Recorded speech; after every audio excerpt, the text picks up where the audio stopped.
eu olhava para a minha filha, ela não era aquela filha que eu tinha, aquela filha que eu desejava ter e aquilo que ela era antigamente. E então eu andava muito surpreendida com ela e dizia-lhe, filha, tu não andas bem.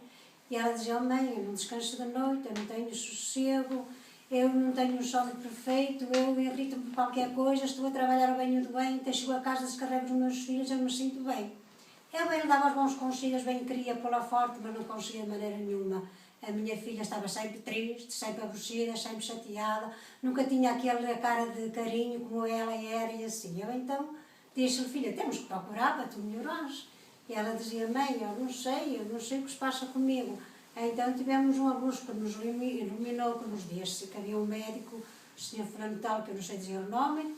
Então nós ligamos para ele e estivemos cá faz uns 8 dias. Então a minha filha, graças a Deus, recuperou 100%, já é a minha filha que eu queria, já era aquela filha que eu adorava ter e hoje sinto-me feliz por ver assim e cá estamos outra vez para continuarmos.